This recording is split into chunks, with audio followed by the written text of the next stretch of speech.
김윤경의 생생경제.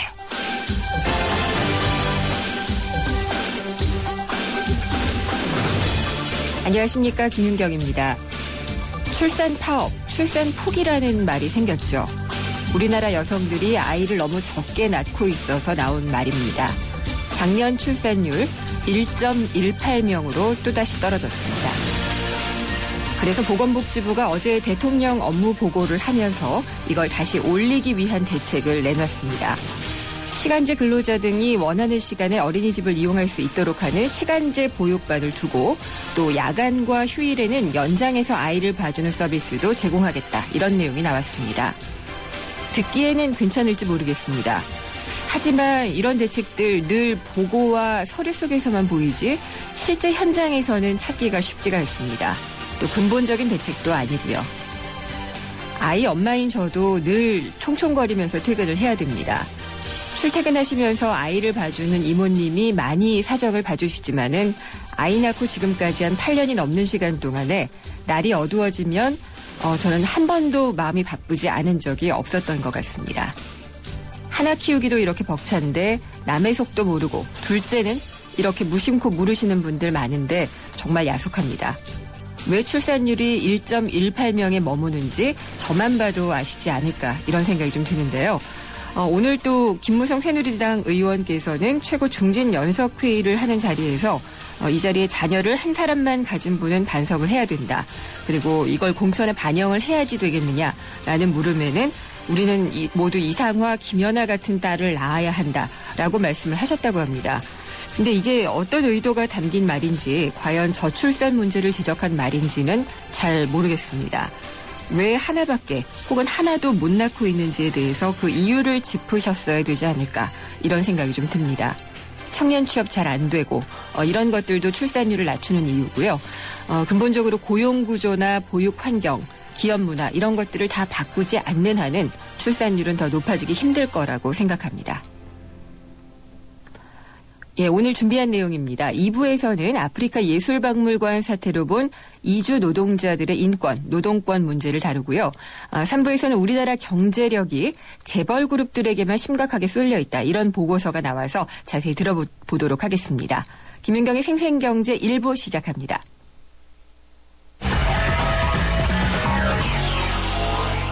네, 오늘 증시 상황 어땠는지 IBK 투자증권 서동필 투자전략팀장 연결해서 알아보도록 하겠습니다. 안녕하십니까? 예, 안녕하세요. 네, 오늘 옐런이 선물 줬다고 얘기들을 많이 하던데 어땠나요? 예, 두 가지 호재가 있었다고 봐야 되겠습니다. 사실 옐런의 이제 새로 부임한 연준 의장이죠. 연준 의장인데, 미국 의회에 가서 이 기존에 가지고 왔던 양적완화 정책 어떻게 할 것인가에 대한 이야기를 했는데요. 시장에서 예상했던 건 크게 다르지 않았습니다. 경제 상황에 따라서 탄력적으로 운영을 할 것이고, 저금리 기조는 유지할 것이고, 양적완화 규모를 축소하는 테이퍼링은 계속해서 시행할 것이다. 이런 이야기 시장에서 들려왔던 전망했던 거니까 어떻게 보면 새로운 재료는 아니다라고 보겠고요. 오히려 공화당이 이번 2월 말까지 미국 연방 정부의 부채 한도를 지각해야 되는데 이거에 대해서 쉽게 표결에 붙여서 통과시켰다는 게 아마 더 큰 호재가 아니었나 싶습니다. 하지만 그럼에도 불구하고 이런 호재를 다 온전히 받아들이지 못한 게 더 아쉬웠습니다. 코스피는 3.78%, 0.2% 올라서 1935포인트에서 마감을 했고요.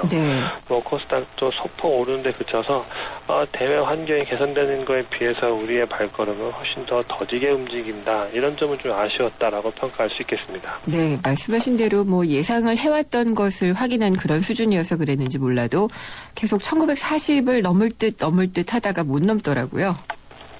예, 소급 측면에서 보면 오늘도 외국인은 거래소에서 220억 정도 매도 우위를 보였고요. 코스닥은 94억 원 정도 샀으니까 시장에 대한 관심은 없었다라고 보여집니다.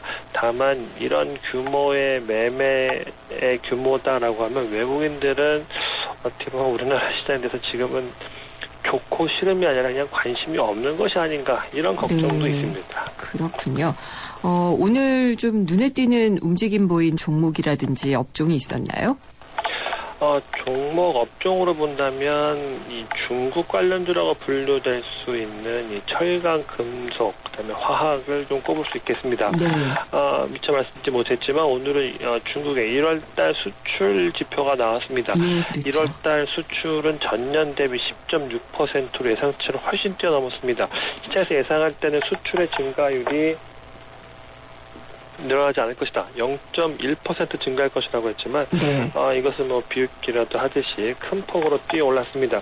이렇다 보니까는 종목 측면에서는 현대제철을 앞세운 철강 그리고 롯데케미칼을 앞세운 화학 업종이 상대적으로 좋은 모양새를 보였다. 네. 이렇게 볼 수 있겠고요. 반면에 좀 부진했던 업종은 자동차가 포함되어 있는 운수장비였다. 이렇게 정리할 수 있겠습니다. 네, 팀장님 자꾸 이렇게 딱딱 소리가 나는데 혹시 그쪽에서 나는 걸까요? 예. 예. 그 중국 지표 중에서 우리가 이제 우려했던 게 만약에 중국이 우리 걸 많이 수입을 해주고 있는데 그걸 저성장은 아니겠지만 성장률이 좀 떨어지면은 덜하지 않겠느냐 이런 우려가 있었던 게 해소가 돼서 아마 좀 많이 반영이 된 게 아닌가 싶네요. 예, 중국 계속 색안경을 끼고 보게 되었는데요. 네. 그래서 경제 전망치에 대해서도 경제 관련 지표에 대해서도 그렇게 좋은 전망을 내놓지 않고 있었음에도 불구하고 1월 달에 수출입 동향이 다 개선되었기 때문에 네. 전반적으로 중국이 수출을 잘하니까 이제 수입도 더 잘할 것이다.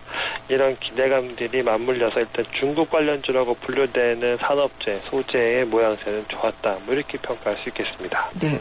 이 외국인들, 팀장님이 표현하시기로는 그냥 좋다 싫다가 아니라 아예 관심이 없는 것 같다는 이 외국인들, 다시 관심을 갖게 하려면은 우리의 어떤 매력이 부각이 되면은 아마 또 관심을 갖게 될까요? 지금은 늘 교과서적인 이야기이겠지만 네. 결국은 대외 환경이 아무리 좋아도 주가라는 것은 기업이 얼마나 돈벌이를 했느냐에 네. 딸려간다고 보여지는데요. 기업 실적이 4분기 상당히 부진했고요. 2013년 4분기 실적이 부진한 것을 기준으로 2014년도 실적 전망을 해보면 1분기 실적에 대한 전망치가 좀 너무 빨리 떨어지고 있습니다. 그렇기 네. 때문에 실적이 이 낮아지고 있는 추세가 너무 과소 계상되었다라는 평가를 네. 얻어내기 전까지는 외국인들이 이렇게 주식을 쉽사리 사주긴 쉽지 않을 것 같아서 결과적으로 놓고 보게 되면 대외 환경의 불안정성은 좀 해소되었으니까 네. 기업들의 얼마나 진짜? 돈벌이를 잘하느냐 네. 여기에 달려있다 보실 수밖에 없겠습니다. 네. 그러면은 짧게는 내일 전략은 어떻게 가져가면 좋을까요? 상승폭이 많지 않았습니다만 네. 계속해서 상승이 올라왔고 주도주가 없었기 때문에 아마 시장 자체는 좀 소강 상태에 빠져들지 않을까 싶습니다. 내일은 옵션 만기일이 있고요. 우리나라 금통위가 있습니다. 옵션 그렇죠. 만기일은 네. 별일 없을 걸로 보여지고요. 금통위에서도 금리를 동결할 걸로 보여지기 때문에 빅 이벤트는 아무런 예외 없이 지나간다고 보여진다고 예상을 하면 아무래도 좀 많이 바쁘게 올라왔던 것에 대한 숨고르기 내일은 어쩔 수 없지 않을까 해서 아마 네. 내일은 소폭의 조정 정도를 예상할 수 있겠습니다. 네, 알겠습니다. 오늘 말씀 잘 들었습니다. 감사합니다. 네, 감사합니다. 예, IBK 투자증권 서동필 투자전략팀장이었습니다.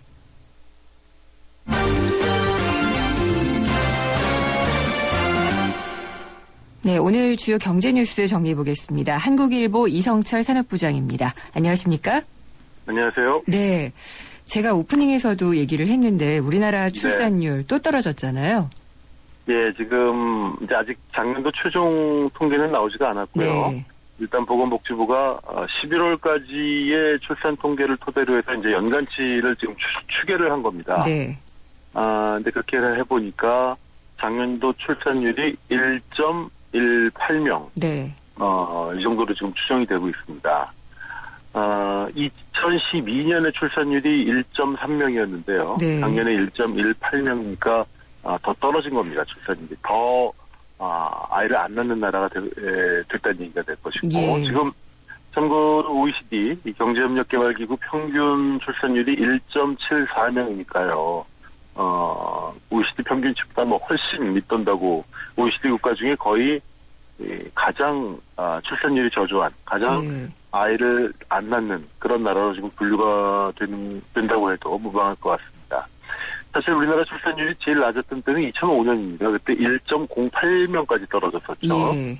근데 그 뒤에 이제 정부가 화들짝 해가지고 매년 10조 원 이상 이 출산 문제에다가 예산을 투입을 했습니다.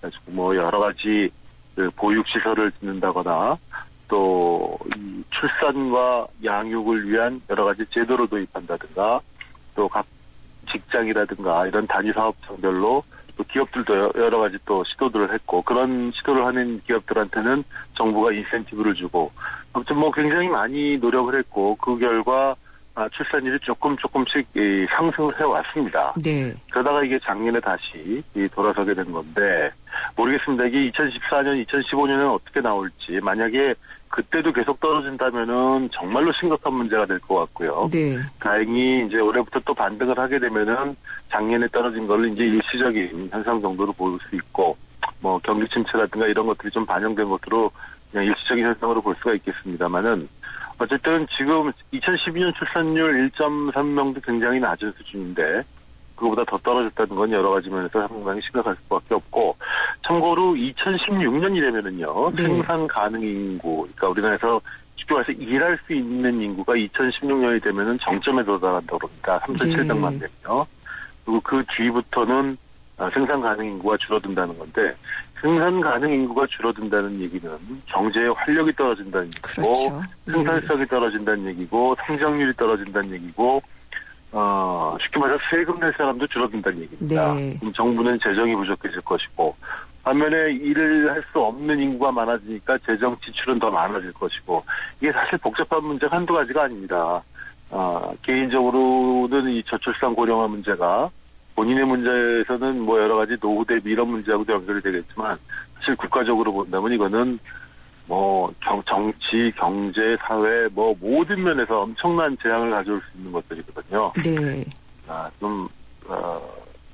어쨌든 무조건 끌어올려야 됩니다. 출산율을. 이건 뭐 이유 불문을 네. 막론하고 예. 국가가 지탱되기 위해서 또 경제가 지속 가능하기 위해서는 출산율은 올라가야 됩니다. 주변에 일하는 여성분들 많이 보시죠? 많죠. 예. 근데 아이를 낳을 만한 환경이 안 되는데 일하는 경우가 많이 있잖아요. 네, 많죠. 예. 그렇습니다. 예. 그래서 참 아이 낳을 환경을 만드는데 이 연 10조 원이 들어갔으면 참 좋았을 텐데 제 생각에는 네. 그게 이제 뭐 용띠해다 뭐 이런 식으로 해서 잠깐 반짝하고 다시 또 제자리로 돌아온 게 아닌가 이런 생각이 들어요. 두 가지 일단은 국가적으로는 당연히 그거에 필요한 제도라든가 네. 여성들이 아이를 낳을 수 있는 또 아이를 낳고 또 일도 계속 할 수 있는 네. 그러한 여러 가지 제도 또 시스템 예산 이런 것들을 당연히 1차적으로 해줘야 될 것이고요. 그리고 이제 가족 단위 내에서도 그것을 위한 좀 어떤 공감대랄까요? 네. 개인적인 노력도 좀 필요하지 않나. 사실 저는 제가 이런 말을 할 입장이 못 됩니다. 이 말을 할, 예. 저도 아이가 하나밖에 없는 상태여서 이런 네. 말을 할 입장은 못 되는데. 아니요, 하나밖에 없다는 것이 죄는 아니잖아요.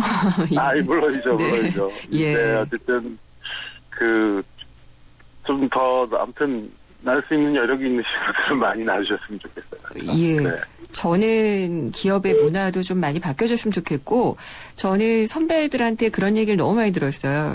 이게 아이를 낳고 나면은, 여기자들도 다 전투력이 떨어져서 말이야. 이런 얘기요. 네. 안 그렇거든요. 그렇죠. 더 예. 열심히 일하는데 그런 인식들이 좀 바뀌어졌으면 좋겠다라는 생각도 좀 해봤습니다. 네. 늘어나는 것은 공인중개사군요.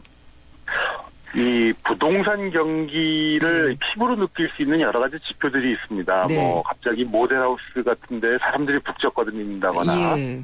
뭐 이런 몇 가지 징후들이 있는데 이 공인중개사 수가 늘어나는 것도 부동산 경기를 굉장히 반영하는 하나의 어떤 말초적인 지표라고 볼 수가 있습니다. 아무래도 그렇겠죠. 예. 부동산 경기가 침체되면은 부동산 거래가 없어지니까 예. 공인중개사 분들이 사실 생기가 막막해집니다. 네. 공인중개사 수가 당연히 줄어들고요. 반대로 부동산 경기가 활황일 때는 공인중개사 이 분들도 굉장히 수적으로 늘어나게 되는데요. 작년에 공인중개사 수가 2년 만에 증가세로 돌아섰다고 합니다. 네. 이 부동산정보업체 부동산일사에 따르면 작년 12월 말 기준으로 전국의 공인중개사가 75,630명, 그래서 전년도에 비해 아주 소폭이지만 250명 정도인데요. 0.3%.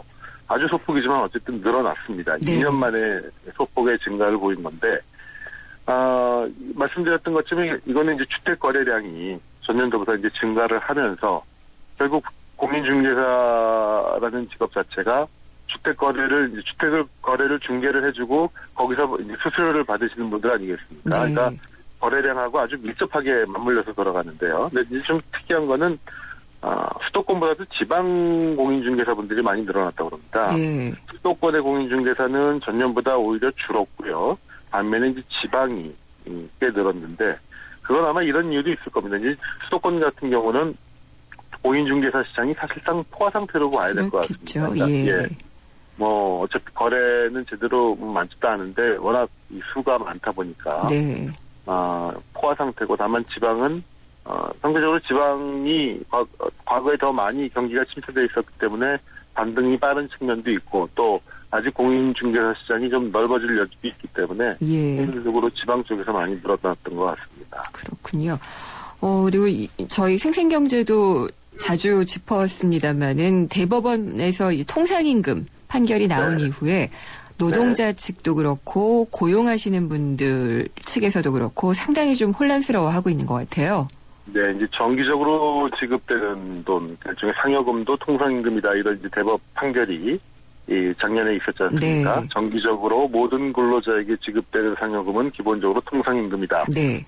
통상 이런 부분들이 통상임금에 포함되면 이 급여의 베이스가 커지기 때문에 퇴직금도 늘어나게 되고 또 시간의 수당이라든가 휴일 근로 수당 같은 거를 산정할 때도 다 이 통상임금 곱하기 몇 이렇게 하지 않습니까? 그렇죠. 그런데 기업들한테 사실 이게 개인들한테는 물론 좋은 얘기입니다. 기업들한테는 굉장한 인건비 증가 요인이 됩니다. 그만큼 수지 악화 요인이 되고. 그래서 대한상공회의소가 이번에 그 전국의 300개 대기업 중소기업들을 대상으로 조사를 해본 결과 이번 대법원의 통상임금 범위 확대 판결로 한 86% 정도가 인건비 상승이 예상된다. 이렇게 네. 대답을 했다고 합니다. 그리고 응답한 기업 중에 한 40% 정도는 인건비가 10% 이상 오를 것이다. 이렇게 대답을 했다고 합니다. 그러니까 기업들하고 개인들하고 굉장히 이게 지금 어떻게 보면은 이해관계가 상반된 부분이고요. 네. 기업들은 뭐 덜 주고 싶어 할 거고 근로자들 입장에서는 더 받고 싶어 할 텐데 어쨌든 뭐 당연히 바뀌어져야 될 판결이겠지만 일선 기업, 사실 대기업보다는 중소기업들이 더 문제거든요. 그렇죠. 중소기업이 부담이죠. 예. 그렇죠. 대기업들이야 뭐 돈이 알아서. 많으니까. 예. 뭐 줄 수 있겠지만 중소기업들은 상당히 어려운 부분들이 있는 모양입니다. 네, 특히 중소기업은 이 줄 여력도 문제지만은 노사 간에 커뮤니케이션을 안 하고 꼼수를 부리려 한다든가 뭐 아니면은 아예 그냥 고용하는 고용주를 악으로 본다든가 이런 것들이 좀 문제가 되는 것 같아요. 네, 그렇죠. 그렇습니다. 예. 그리고 벌써 황금 연휴를 앞두고 해외 여행 예약이 늘고 있다는 소식이네요. 예, 5월에 보면은 꽤 황금 연휴가 있습니다. 5월 3일부터 6일까지 뭐 어린이날, 현충일 이런 게 쭉 어린이날하고 석가탄일인가요? 이렇게 몰려가지고 한 나흘 이상을 쉬는 날이 있고요. 6월에도 현충일 연휴가 같이 껴 있습니다. 네. 그래가지고 이때 해외여행을 가시려는 분들의 이른바 얼리버드, 일찍 네. 예약하시는 분들이 굉장히 많이 늘어났다고 합니다. 이 인터파크 투어라는 곳에서 지난달 항공권 발매 실적을 보니까 전년 동기 대비 한 35% 늘어났는데요. 그중 상당수가 이 5월, 6월 연휴에 나가려고 하는 분들이 일찍 좀 싼 네. 비용에 예약을 하려는 그런 수요가 몰린 결과로 풀이가 된다고 합니다. 부러운데요. 어렵다 해도 이렇게 해외여행 가시는 분들은 항상 좀 많아지는 것 같고요. 그렇죠. 이거 굉장히 예. 또 실속형 여행 네. 상품들이 많으니까요. 예. 네, 그렇습니다. 그래서 다른 것을 줄여도 좀 즐기려는 문화가 확실히 좀 자리 잡고 있는 것 같아요. 과거와는 굉장히 달라진 문화 네. 중에 하나죠. 네. 네. 오늘 말씀 잘 들었습니다. 감사합니다. 네, 감사합니다. 네. 예, 한국일보 이성철 산업부장이었습니다. 생생경제 1부 함께 하셨습니다. 잠시 후 2부에서는요. 기본적인 근로기준법도 지키지 않는 아프리카 예술박물관 문제를 짚어보려고 하고 있습니다. 특히나 이곳은 이사장이 새누리당 홍문종 의원인데요. 새누리당 사무총장이기도 하죠. 그래서 파장이 더 클 수밖에 없습니다. 국민에 의해서 선출된 국민의 대표인 국회의원이 이사장인 곳에서 유린당하고 있는 이주 노동자들의 인권, 여기에 대해서 자세히 얘기 나눠보겠습니다.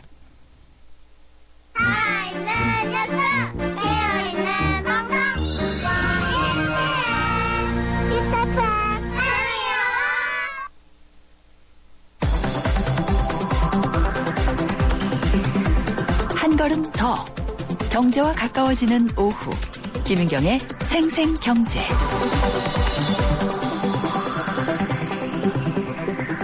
세상의 베이스가 되다 포스코 협찬으로 김윤경의 생생경제 2부 시작하겠습니다.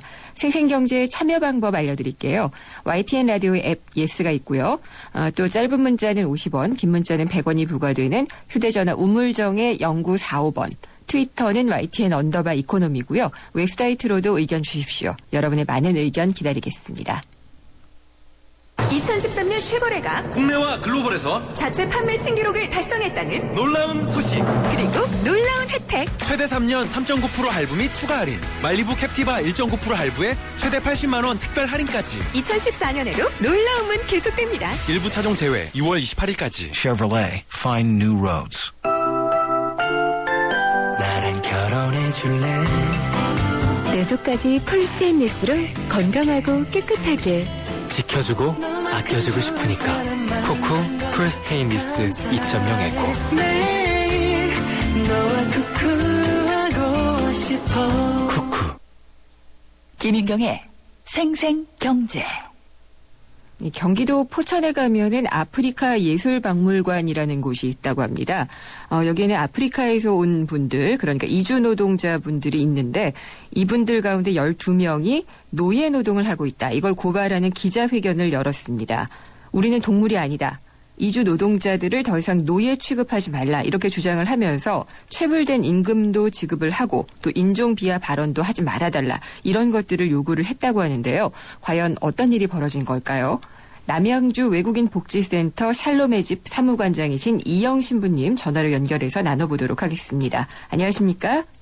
예, 안녕하세요. 예.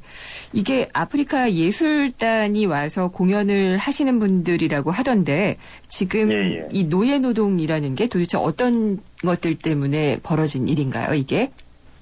예, 마찬가지로 외국인이라고 할지라도 우리 국내법에 저촉되어져서 최저임금을 받을 수 있어야 되는데 실제적으로는 최저임금의 절반도 못 미치는 임금을 받으면서 또한 부당한 노동 행위를 강요받는 네. 그러한 상황이 벌어졌습니다. 예. 그게 그러면은 오랫동안 자행이 되었던 일인가요? 예, 지금 현재적으로 파악된 것만 보더라도 2011년 2월부터 네. 지금 한 1억 5천만 원 정도의 임금 체불이 지금 놓여져 있고, 네. 마찬가지로 이제 여기에 따라서 이제 퇴직금조차도 지금, 산정되지 않은 상황에서, 말씀드린 대로 노동의 착취를 당하고, 네. 또 여러 가지의 인권 탄압의 문제들이 복합적으로 드러난 총체적인 하나의 이주 노동자들에 대한 네. 노동의 부당성을 알려주는 하나의 경중이 되고 있습니다. 이분들 한국말 좀 하실 수 있나요? 상당 부분 좀 한국말은 좀 어려운 상황이고요. 네. 예, 그래서 통역을 필요로 하는 사안들이 많이 있고요. 예. 그러다 보니까 이제 언어적인 문제라든가 이런 부분에 있어서도 상당히 많은 어려움을 겪고 있는 것으로 알고 있습니다. 그럴 것 같아요. 뭔가 부당하다 싶은데 언어가 또 네. 장벽이 되어서 잘 알리지 못하고 그런 경우도 있었을 텐데 이렇게 네. 시위에 나섰다고 하는 거는 더 이상 정말 참을 수 없다는 그런 상황인 것 같은데 이번 사태는 이주 노동자들의 인권 문제를 알려주는 좋은 계기가 된 것 같아요. 네. 예. 일정 부분 이분들이 들어온 비자가 일정 부분 E9 비자라고 그래서 네. 예술 흥행 비자로 해서 들어왔는데 예. 상당 부분 우리 사회에 이렇게 좀 잘 알려져 있지 않은 좀 사각지대에 놓여져 있는 분들이라고 할 수 있습니다. 그러다 보니까 이분들이 겪고 있는 이러한 고충들에 대해서 우리 사회가 그들의 목소리를 상당 부분 듣지 못하는 측면이 많이 있어 왔습니다. 네. 그러니까 이렇게 제조업 공장에서 일하시는 분들 같은 경우에는 쉽게 떠올릴 수 있는데 이렇게 또 공연 비자를 받아서 예술인 비자 받아서 오시는 분들도 있을 거란 생각은 좀 못 해봤어요. 근데 네. 시위를 하는 걸 보면서 우리나라 분들이 그러니까 그러게 우리나라 오라고 누가 그랬냐 이런 냉담한 시선도 있다고 들었어요. 네. 이런 측면이 어떤 면에 있어서 이제 우리 한국 정부가 취하고 있는 외국 인력 제도의 이제 한계성이라고 할 수 있는데요. 네. 그들을 그냥 단순하게 우리 사회 내에서의 어떤 노동력으로만 보는 측면이 있기 때문에 이러한 차별적인 정책들이 양면성이 그대로 노출되어져 있다라고 할 수 있습니다. 네. 그래서 일정 부분 외국인 노동자라 할지라도 그들을 단순하게 그냥 노동력이라는 어떤 단위로 볼 것이 아니라 실질적으로는 이 사람들도 똑같은 우리와 같은 사람 권리를 가지고 있는 분들이라는 것을 좀 인식해야 될 것 같습니다. 그러니까 우리도 외국에서 사실 그런 대우 받았기도 하고 또 지금도 받을 수도 있는데 말이에요. 그렇죠. 실제적으로 그렇죠. 바꿔서 생각하는 것들을 잘 못하고 수단화하는 것 같은데 영화 설국열차에 보면은 이 꼬리칸에 탄 분들 굉장히 열악하게 생활을 하는 장면이 나오잖아요. 네, 예. 근데 이 아프리카 예술단이 살았던 환경도 굉장히 열악했다고 들었어요. 뭐 정말 네. 난방도 안 되고 쥐가 옷을 파먹었고 뭐 그런 환경이라고 네. 하던데 실제 그런가요? 상당 부분 좀 비참하죠. 예. 사실 이제 이게 그 기숙사의 어떤 주거 기준이 마련되어져 있지 않습니다. 네. 실제적으로 우리 한국 사회 내에 외국 인력으로 들어와 있는 그 노동력이 건 한 70만 정도라고 하는데 예. 이들에게 제공되어지는 기숙사가 어떤 기준에 의해서 마련되어지는 건지 실질적으로 보면은 뭐 한 그 공장의 간이 시설 내지는 컨테이너 박스 뭐 비닐하우스를 만드는 그런 이런 일종의 편법적인 어떤 기숙사를 제공을 하고 있는데 네. 이러한 기숙사에 대한 부분들도 실질적으로 그 기준안이 마련되어져서 이주 노동자들이 안락한 그 주거 환경에서 일할 수 있는 그런 예. 환경이 조성되는 것이 필요하다고 봅니다. 아, 그거는 그러니까 어떤 그 명문화된 기준 자체가 없군요. 예. 예. 지금 현재적으로는 없습니다. 예. 그리고 또 이 아프리카 예술단 주장에 따르면은 근로기준법에 네. 위반되는 사항이 상당히 많았다라고 얘기를 하는데 그게 어떤 것들이었나요? 이번 사건이 어찌됐든지 간에 그 이주 노동자들이 겪고 있는 예. 열악한 노동 환경의 현실을 그대로 액면 그대로 보여준 사례라고 할 수가 있습니다. 일정 부분 뭐 근로기준법에서 드러나고 있는 뭐 임금의 4대 원칙에 해당되는 거 누구나가 다 알고 있는 건데 이거를 그 예술단에서 그 관여하고 있는 분들이 모른다라는 것 자체가 커다란 그 문제라고 할 수 있을 것 같고요. 네. 또 마찬가지로 뭐 연장근로 수당과 관련된 사안이라든가 휴게와 휴일과 관련된 사안들 또 4대 보험과 관련된 사안들 이런 사안들을 실질적으로 모르고 있다라는 사실이 예. 저희로서는 커다란 충격이고요. 또한 마찬가지로 이제 그 안에서 뭐 여권을 압수했다던가 또는 강제저축을 강요했다던가 하는 이런 사안들은 도무지 상식적으로 이해할 수 없는 그런 일들이라고 할 수가 있습니다. 그러면은 이 근로계약서 상에 이렇게 어떤 일을 하겠다라고 쓴 것 이외의 일을 시킨다든지 뭐 이런 것들이 계속 벌어지고 네. 정기저축은 왜 하게 한 건가요? 일정 부분 이제 그거를 이제 그 출국을 대비해서 한다라고 얘기를 하는데 네. 사실은 그거는 본인의 의사와 상관없이 이렇게 강제저축을 하는 건 법저축에 위반되는 사안이고요. 네. 실질적으로 이 근로기준법을 이렇게 위반할 경우에는 2년 이하 내지는 2천만 원의 벌금을 부과받게 되어 있습니다. 네. 이렇게 되어져 있는 상황에서 이런 법 위반을 한두 가지도 아니고 열거할 수 없을 정도로 이렇게 벌어졌다라는 것은 이것은 굉장히 심각하다고 할 수 있겠습니다. 그리고 임금이 체불됐다라고 말씀을 하셨는데 체불도 네. 그렇고 실제적으로 지급된 금액 자체가 최저임금에도 미치지 예, 못한다 뭐 이런 얘기도 들었던 것 같아요. 그렇죠. 저희가 지금 통상적으로 지금 2004년에 지금 5,210원으로 되어져 있는 네. 그런 사안이라든가 이런 부분들에 대해서 적용되지 않고 일방적으로 이렇게 한 부분에 있어서는 최저임금법 위반 사안이기 때문에 네. 이건 역시도 문제가 되는 거죠. 그러면은 이 근로기준법이나 최저임금법 같은 경우에요. 이주 네. 노동자와 국내 노동자가 다 달리 적용을 받나요? 아닙니다. 이거는 지금 현재적으로 국내에 들어와 있는 외국 인력에 대해서는 예. 근로기준법, 최저임금법, 그리고 그 외에도 산업안전보건법 등 그 외국인들에게 이 보호할 수 있는 법들이 다 적용이 되고 있습니다. 똑같이 적용을 받는다는 말씀이시죠? 그렇죠. 예. 그럼에도 마찬가지로 네, 뭐 말씀하십시오. 마찬가지로 그 외국인 관련된 외국법이라든가 근로기준법에서도 차별 내지는 이러한 어떤 그 불평등한 처우에 대해서도 분명히 명시가 되어 있음에도 불구하고 또 뭐 마찬가지로 이 국제법에서도 마찬가지로 이런 것들이 적용이 되는데 네. 이런 것들을 하나도 준수하지 않았다라는 것은 도무지 이렇게 이해가 안 되는 부분입니다. 네. 그래도 다행히 이제 이 노동자들께서 시위를 해서 이것이 알려졌다는 것은 상당히 좀 고무적인 일인 것 같은데 근데 이분들이 언어 안 되고요. 또 그러니까 또 행정적인 부분에도 약하게 되고 그래서 좀 도움을 못 받아서 알리지 못하는 경우도 적지 않을 것 같아요. 이 건 외에도요. 그러니까 도움을 받을 수 있는 방법은 어떤 것들이 있을까요? 글쎄요. 지금 현재적으로 굉장히 이런 부분이 우리가 열악한 상황인데요. 네. 외국 인력을 도입하는 데만 급급하고 그들을 활용할 생각만 했지 이러한 문제들에 대한 대처 방안은 지금 굉장히 부족한 상황입니다. 네. 얼마 전에도 이제 국가인권위에서 어업, 농업, 축산업과 관련되어져서 이렇게 얘기가 있었지만 지금 현재 지금 드러나 있는 이런 특정 예술 흥행과 관련된 이런 분들에 대한 어떤 실태 조사도 좀 명확하게 이루어져야 될 것 같고 네.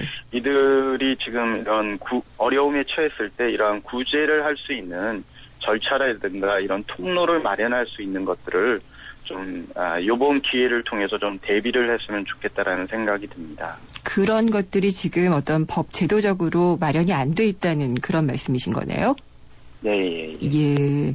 오랫동안 이주 노동자들의 인권을 위해서 좀 지원을 해오신 걸로 알고 있습니다. 그래서 이분들이 대체로 어떤 계기로 우리나라에 들어와서 일을 하게 되는지, 그리고 정부에서는 사실 또 외국인 근로자들 많이 들어와라라고 얘기를 하고 있는데, 이렇게 지원이 잘 안 되고 있는 부분은 참 안타까운 것 같고요. 네. 예. 그래서 민간뿐만 아니라 어쨌든 이제 한국 정부 내에서도 그래서 이제 외국 인력 지원센터라든가 여러 이런 센터들을 마련을 하기는 했지만, 실질적으로 이제 이런 어떤 규제 내지는 보호할 수 있는 장치라든가 이런 것들이 상당히 좀 미흡해서 네. 그런 장치들을 좀 서둘러서 좀 마련하는 것이 좀 필요하다고 봅니다. 그래서 지금 주목하고 있는 노동법 관련 사안이 있다고 들었는데요. 그게 어떤 건가요?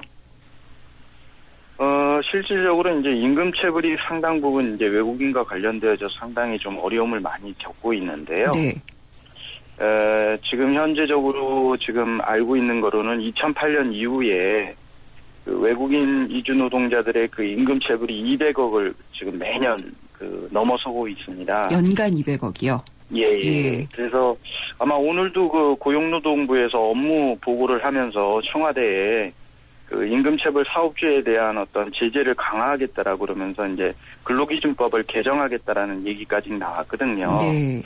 그래서 상당 부분 외국인 이주 노동자들에 대한 이 임금체불 문제도 해소할 수 있는 법 개정이 좀 만들어져서 이분들이 정당한 노동에 대한 대가를 좀 받을 수 있도록 그렇게 좀 진행이 됐으면 하는 바람이 있습니다. 그리고 이번 사태 같은 경우에 또 해명한다고 자료를 내기는 했던데 어떤 식으로 진행이 될지 좀 궁금하기는 합니다. 해명한 게 사실인지 아닌지도 좀 밝혀내야지 될 거고요. 그렇죠. 일단 이제 그거는 그 부분에 있어서는 이제 정부의 노동부가 좀 일정 부분 이제 근로감독관이라든가 이런 쪽에서 나가서 이런 최저임금법이라든가 근로기준법 위반에 대한 사안들에 대해서 좀 면밀히 조사를 해서 이분들이 부당한 대우를 받지 않게끔 정당하게 보상받을 수 있도록 그렇게 좀 진행을 해주는 게 바람직하다고 봅니다. 정부 쪽에서 지금 어떤 얘기가 있었나요? 지금 현재적으로는 아마 근로감독관이 거기 가서 지금 조사를 하고 있는 것으로 알고 있습니다. 네. 그러면은 서로 좀 공존할 수 있는, 합의가 될 수 있는 그런 좀 해결책이 나왔으면 좋겠네요. 예, 오늘 말씀 감사합니다. 예, 감사합니다. 네, 남양주시 외국인 복지센터 사무국장인 이영 신부였습니다.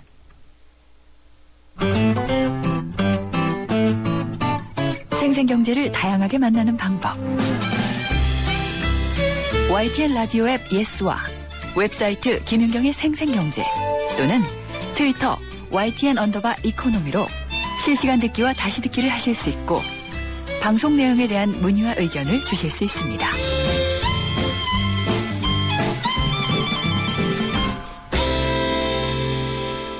살림살이 나아지는 여심 잡는 경제 시간입니다. 요즘 신용카드 쓸 때 좀 걱정 많이 되시지 않으세요? 개인정보가 유출된 사건 이후에 잘 사용하지 않는다 이런 이야기들도 좀 나오고 있고요. 그래서 이 장롱 안에 있는 휴면카드를 정리하는 사람들도 늘고 있다고 합니다. 근데 이게 카드를 자를 때 포인트도 같이 잘라낸다 이런 얘기도 좀 들리고 그래요. 그래서 신용카드를 정리할 때 내가 정말 얻을 수 있는 것까지 다 없애버리는 것은 아닌지 유의해야지 될 점이 있는 것 같은데요. 여기에 대해서 좀 알아보도록 하겠습니다. 생활경제상담센터 푸른살림의 박미정 센터장 전화로 연결돼 있습니다. 안녕하십니까? 네, 안녕하세요. 네. 이번 유출된 카드 중에 갖고 계시던 게 있었어요? 다행히 저는 없었습니다. 아, 그러셨군요. 그래도 네. 대부분은 두세 장 정도는 다 가지고 있잖아요.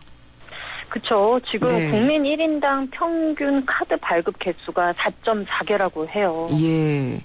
4개 이상 5개 정도는 평균 가지고 계시다는 뜻인데, 네. 뭐 다 아시잖아요. 뭐 필요해서라기보다 뭐 지인의 부탁을 네. 받아서 뭐 하셨다든지, 은행 창구에서 이제 직원이 뭐 이렇게 부탁을 하든지, 네. 이런 걸 통해서 이제 뭐 알게 모르게 불가피하게 만드신 경험들도 많으시죠? 이제 카드들이 많은데 지금 이제 다시 이런 문제가 불거지고 보니까 내가 그때 만들었던 카드 다 어딨지?라는 네. 거 제대로 기억 안 나는 분들도 많으시고요. 그렇죠. 근데 또 이제 막상 자르려고 보니까 이제 할인 혜택도 거기 또 있고 네. 그래서 이제 언제 쓸 일이 있지 않을까 해서 이제 남겨두시는 분들 많으신데요. 이 카드사들이 이제 일제히 부가 서비스를 이제 축소하는 일이 올 초에 있으면서 네. 이제 사용 가능한 서비스가 많이 줄어든 상태고요. 이 전월 실적이 30만 원에서 50만 원은 돼야 조건부 할인이죠. 네. 그래야 할인 혜택을 받을 수 있다고 하니까 이 발급해놓고 이제 있으나마나 신세로 전락한 카드들이 사실 많아지게 된 거죠. 그리고 지금 보니까 그 휴면 카드라고 하죠. 네. 안 쓰는 카드. 예. 지난 4일에 여신금융협회에서 공시를 한 내용을 보니까 지난해 12월 말이 1,395만 장. 휴면카드가요? 엄청나요. 예. 예, 신용카드가. 네. 이 같은 해 3월에는 그 전이죠. 2,458만 장이었대요. 굉장히 많았네요. 예. 예, 그러니까 이제 1,000만 장 가까이가 그래도 나름 줄어들었지만 예. 여전히 많죠. 예, 금융당국이 지금 휴면카드 정리 방침을 가지고 굉장히 노력을 좀 하고 있다고 하는데 사실 해지해보신 분들 아시겠지만 가입은 되게 손쉽거든요. 근데 네. 해지는 되게 불편해요. 어떻게 해야 되는지도 잘 모르겠고 못하게 또 만들죠. 예. 네, 뭐 직접 방문하셔야 되고요. 뭐 네. 본인이셔야 되고 여러 가지 이유가 있죠. 근데 네. 그 자동응답 전화라든가 인터넷 가지고 이제 이렇게 해지 절차를 밟을 수 있도록 이 간소화시키도록 조치를 한 것이 이 휴면카드를 줄이는데 굉장히 큰 일조를 했다고 이렇게 얘기를 하고 있습니다. 네. 휴면카드가 왜 문제냐면요. 본인 당사자도 자기가 가지고 있는지도 모르는 경우가 많기 때문에 이게 이제 부정 사용이라든가 개인정보 유출 위험에 굉장히 취약한 고리가 될 수밖에 없고요. 주사용 카드야 지금 당장 뭐 없앨 수는 없다고 해도 자주 쓰지 않는 카드 이참에 좀 확실히 마음 잡고 정리하시는 게 되게 좋을 것 같아요. 네. 근데 이제 사실 내가 카드를 발급받은 거는 같은데 어떤 카드를 발급받았는지 기억이 안 나는 경우도 꽤 있잖아요. 이런 네, 경우는 안타까운 어떻게 알아봐야지 되죠?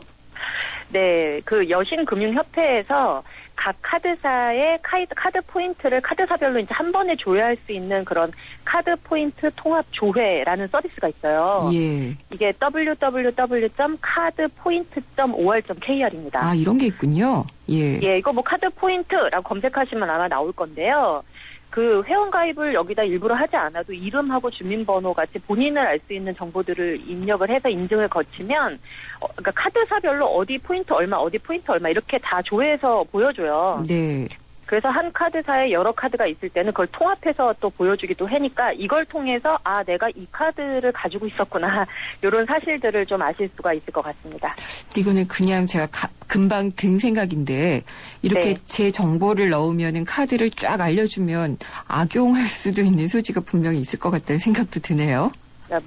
문제가 꼬리에 꼬리를 물고 네. 있는 것이죠. 예. 네. 근데 이게 휴면 카드를 없애려고 한번 해봤어요. 그랬더니 이제 계속 이런 혜택이 있고 이런 혜택이 있는데 그래도 그만두실 거냐고 계속 물어보더라고요. 네. 자동 해지가 잘 안 되던데. 그래서 예. 이제 또 기억의 문제도 있고 지금 말씀하셨던 네. 것처럼 또 이제 설득 당하시는 부분도 네. 있고 해서 이 휴면카드가 이런 사회적 문제가 되면서 이제 금융당국에서는 사용하지 않는 휴면카드를 자동으로 해지해주는 제도를 지난해 4월부터 시행을 하고 있었다고 해요. 그렇군요. 예. 예, 이 휴면카드라는 개념이 1년간 쓰지 않은 카드. 네. 그러니까 1년 동안 쓰지 않았으면 이거는 이제 거의 사용을 하지 않는다고 보고 회원의 동의를 얻어서 해지 절차를 밟게 돼 있는데요. 네. 사실 카드사들이 어떻게 유치한 고객인데 네. 이거를 이 제도를 이용할 것 같지 않아요. 그러니까 이제 나는 네. 가만히 있다 보면은 이거 없어지는 거 아닙니까? 이렇게 그냥 안이하게 계실 문제는 사실 아니신 것 같아요. 최근에 또 게다가 지금 말씀하셨듯이 카드사들이 전화를 해서 3개월 동안 사용하지 않으셨는데요. 5만 원 이상 한 번 결제하면 1만 원 현금 정도 돌려준다. 뭐 이런 식으로 네. 이제 마케팅을 해서 맞아요.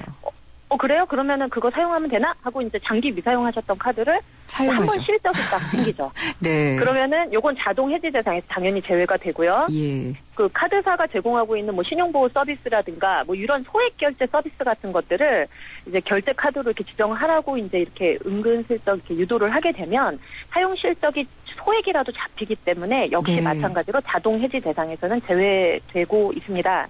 그러다 보니까 이제 자동 해지 기대하면서 그냥 있을 수는 없는 상황입니다. 네. 카드사가 이게 몸집을 어떻게 진짜 불린 건데 그럼요. 그냥은 안 될 것 같은데 요런 데에 그냥 넘어가지 말고 내가 쓸 카드가 아니면은 과감하게 휴면 카드를 없애야겠죠. 근데 네네. 없애더라도 만약에 이제 예전에 썼던 실적이 있다 그러면은 포인트가 쌓여 있을 거잖아요. 네네. 근데 카드를 자를 때 포인트도 자르면 안 되잖아요. 이게 또 엄청난 네. 고통이죠. 예. 그래서 카드 없앨 때 이제 해지라는 서비스가 있고 탈회라고 하는 두 가지 서비스가 있대요. 방법이 있다고. 탈회요? 저도 예. 탈회라는 건 처음 알았거든요. 네. 저는 카드를 없앤 경험이 있기 때문에 그냥 해지하러 왔어요. 이렇게 얘기를 하잖아요. 네. 근데 이제 카드를 더 이상 사용하지 않겠다. 이게 해지의 정확한 개념이에요. 네. 해당 카드사에 카드는 안 쓰고 이제 회원으로 남아있는 거고요. 이 탈회라는 것은 카드도 모두 없애고 더 이상 회원으로 남지 않겠다라는 의사표명이 탈회 서비스입니다. 그렇군요. 예. 예, 그러다 보니까 카드를 해지하겠다 하면은 해당 카드사 회원으로 유지되고 포인트도 그대로 그냥 남아있어요. 네. 해지를 한다고 해서. 그래서 포인트가 꽤 많은데 이를 모르고 나 해지했어요. 어떡해요 하시는 분들은 소멸시효가 5년이거든요. 예. 그 되기 전에 그 카드가 다른 카드를 발급받으셨을 때 뭐 그쪽으로 포인트를 넘겨받는 방법 뭐 이런 게 있을 수 있고요. 그거는 또 사실, 카드를 만드는 거잖아요, 또. 새로 만들었을 예. 때에 해당되는 얘기겠죠. 네. 그리고 이제 탈회를 하게 되면 포인트가 소멸되는 게 원칙이겠죠. 제가 거기 멤버십을 끊어버리는 거니까. 네. 근데 이번 카드 사태 때문에 회원들이 비자발적 탈회를 하게 된 거잖아요. 본의 예. 아니게. 그러다 보니까 소멸 포인트가 68억에 이른다고 해요. 그러니까 이제 이거는 문제 아니냐. 그거는 카드사만 본의 아니게 또 이거 이익을 보는 게 아니냐라는 문제가 또 생겨서 이 포인트를 이제 현금으로 돌려주는 정책을 지금 시행하고 있다고 합니다. 그래서 네. 국민카드 같은 경우는 현금으로, 롯데카드는 뭐 다양한 자기네 자사 포인트나 이제 현금이나 상품권 뭐 이렇게 하고 농협카드는 BC 카드 계열로 카드로 이제 포인트를 이전해주고 뭐 이런 식의 방법들을 지금 쓰고 있다고 해요. 네. 근데 포인트도 적절하게 잘 쓰시는 분들도 있어요. 그래서 뭐 물건 같은 경우에도 사고 뭐 항공권 살 때도 쓰고 그러는데 이 포인트를 쓰는 방법에 대해서도 좀 알려주시면 좋을 것 같아요. 네, 맞습니다. 지금 다시 카드를 만들지 않으면 뭐 포인트 소멸되는 거잖아요. 네. 그러니까 이제 없애시기 전에 포인트를 써버리는 방법도 있죠. 네. 그 카드사마다 사실 포인트 정책이 달라서 뭐 현금으로 입금해 주는 경우, 그다음에 온라인 쇼핑몰에서 현금처럼 활용하시는 네, 경우 뭐 알겠습니다. 이런 것들이 가장 활용해 볼 만한 것 같습니다. 예, 생활에 도움되는 정보 잘 들었습니다. 감사합니다. 네, 감사합니다. 생활경제상담센터 푸른살림의 박미정 센터장이었습니다. 인간인가? This program give men like you a second chance. 로봇인가? He's stronger, faster. He's a machine. 새로운 히어로가 세상을 심판한다. How long till it realizes you haven't been on the level with it? You wanted a man inside a machine, and that's what. 로봇카 2월 13일 대개봉 12세상 관람가. 현대자동차 오너들의 휘파람 소리가 커진다. 난 주유. 난 쇼핑. 난 보험. 난 커피. 난 자동차 바꿔야겠다. 블루 멤버스 포인트로 원하는 대로 시작합니다. 자동차에서 라이프즈 플러스. 자세한 내용은 홈페이지 참조. 제가요 틀니 때문에 불편했걸랑요. 음식을 씻거나 노래 할 적에 덜그덕 걸리니까 자신감도 없어지고. 근데 폴리덴트 접착 크림 아유 좋더라고. 틀니를 딱 붙이니까 하루 종일 걱정이 없어요. 폴리덴트 덕분에 자신 있다고. 폴리덴트 글락소스미스클라인 본 제품은 의료기기입니다. 생생경제 3부에서는요. 우리나라 국가 자산 대비로 보나 또 GDP 대비로 보나 재벌 그룹들에게 경제력이 심하게 쏠려 있어서 지금 집 나간 채 있는 경제민주화는 곤란하다. 이런 보고서가 있어서 그 내용을 자세히 짚어보겠습니다. 내시 뉴스 듣고 생생경제 3부에서 뵙겠습니다.